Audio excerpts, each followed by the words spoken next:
So don't watch unless you've seen it. To help us out, we have Supreme Leader Snoke over here. Gonna read some comments. Are we ready? Where did Snoke go? We were all ready for Snoke to do something. He just disappeared? It's a bold new direction. Whatever, let's get into Hails from the comments section. Star Wars The Last Jedi. Part 1. I agree with the review 100%, especially about watching it twice. This is the best example of a film you have to see twice. Yeah, I was told by people who had seen it a couple times, they're like, no, the second time you watch it, it'll be this transcendent experience, and I just didn't get that personally. It was a real bummer for me. Time does not fade greatness. One name, one word to illustrate the point. Ozymandias. The quote goes, "My name is Ozymandias, King of Kings. Look on my works, ye mighty, and despair." Just Google it. Look into it. There was a Breaking Bad episode called Ozymandias to illustrate that point. Hold on. Hey, Jamie! You have to remember who told her that her parents came from nothing. But Rey? I don't think Rey would lie to herself. Rey's the one who said it. Kylo Ren opened the conversation and he said, "Do you know who your parents are? Have you always known? Say it." And she was like, "They were nobody." So she's the one who said it. Kylo Ren just like, yeah, they were nobody, but it was her who said it. So if Kylo Ren's lying, well, is she? I don't think so. I do humor the possibility that it will be retconned when J.J. Abrams comes back in. It's like, no, that's not what I planned. Here's the real plan, so I'm gonna go back and undo that. But for now, I think the intention by Rian Johnson was she was telling the truth.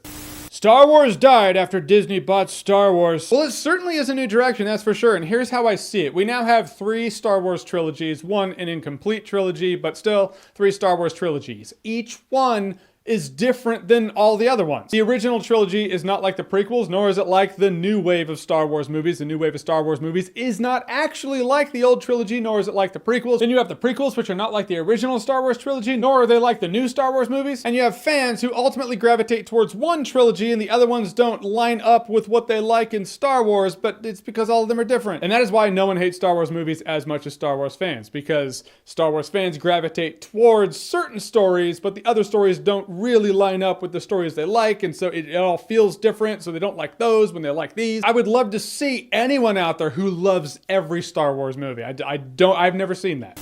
When Tava played it safe, people hated on it. Now Tuz just tried something new and still got hated. Absolutely absurd. It's like these fanboys will never be satisfied. Am I the only one who read Goldilocks and the Three Bears when he was a kid? It's all about not being too hot, too cold, just right. If you don't like this extreme, it's okay to not like this extreme. What you're looking for is something in the middle. So you can't be like, oh, you didn't like this, and now you don't like this. There's no pleasing everybody. There's a perfect zone in there that they should be striving for that they're not. It's just like it's a world of extremes in Star Wars. That's like saying, oh, burning my hand is really unpleasant. Then you freeze your hand, you're like, that's unpleasant. Someone's like, there's no pleasing you. It doesn't really work like that. Extremes can be disliked equally.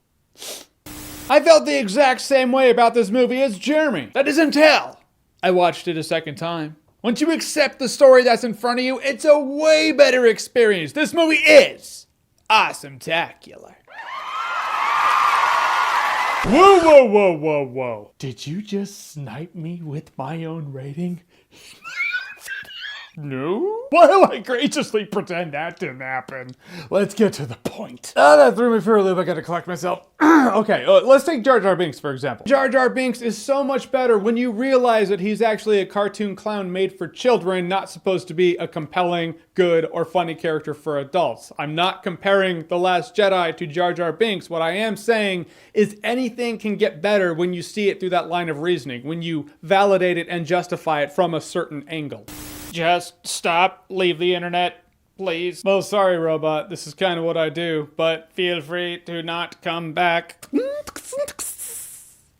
Yoda became one with the Force, same as Luke did in Empire Strikes Back. Are you saying Yoda became one with the Force and Luke became one with the Force in Empire Strikes Back? Or are you just saying Yoda became one with the Force in Empire Strikes Back? You see, this is why grammar is so important, kids, because without grammar, without punctuation, it's impossible to decide what's being said. Either way, Yoda became one with the Force in Return of the Jedi, not Empire Strikes Back, so there is that.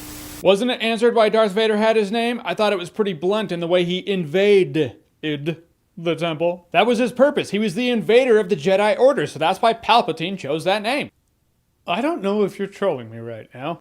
Or hey, if that's what you tell yourself and that gives you the reason, I envy you for having the reason. To you, you have a reason. That's That's awesome. I would love to feel that. I don't, but that'd be great. I completely disagree with your rating outside of the casino crap, but your honesty gets a like from me. Wait a minute, you mean someone who disagrees with someone else about what they think about Star Wars can be civil about it online? What? Winning? Rey came from nothing, but so did Anakin. Anakin was conceived by the midichlorians, making him space Jesus, so it's kind of different. Actually, very different. In fact, so different, we don't really talk about it. Jeremy Johns, how about how they had to arc turbo laser fire in space? Sigh. Holy shit, I didn't even think about that. I didn't even realize that when they were firing, the First Order's firing on the rebel ships, they have to shoot up and arc the bolt down, and then it hits their ships because their ships are so far away, which wouldn't happen in space. You just shoot straight at it and it would go right there. I don't know why it's arcing. Good catch there, good call. Yeah, have your moment. Do your dance. So basically, we don't get a rating unless we get spoilers. Thanks, reviewer. Yeah, I keep the truly important things from you. You gave it a good time, no alcohol required. You are doing the Lord's work today. Alright guys, so that is Tales from the Comment Section Part 1. Yeah, whatever, fuck Stain, they don't care about you, alright. Thank you very much for watching Tales from the Comment Section, hosted by yours truly. This has been Tales from the Comment Section for Star Wars Episode 8, The Last Jedi. This is so long, we did a lot, right? This is really long, yeah, they don't care about you. Alright, so this is so long, we might actually break it up into a couple videos, maybe 2 or 3. That'd be a lot of fun, so stay tuned and keep those comments coming. If you like to see here, you want to see more, click right here to see more. You gonna punch that shit or what? Oh, are you done? Punch it. And as always, if you like what you've seen here and you want to see more, click right here. Yeah, I don't care. Wow. What? You cut me off and this is the result? Fucking crickets? Well, it's crickets. It's soothing. It's not soothing. It's boring as fuck. You're never allowed to do this again. But everything else is good in the world. Oh my god, it's still going. This is the literal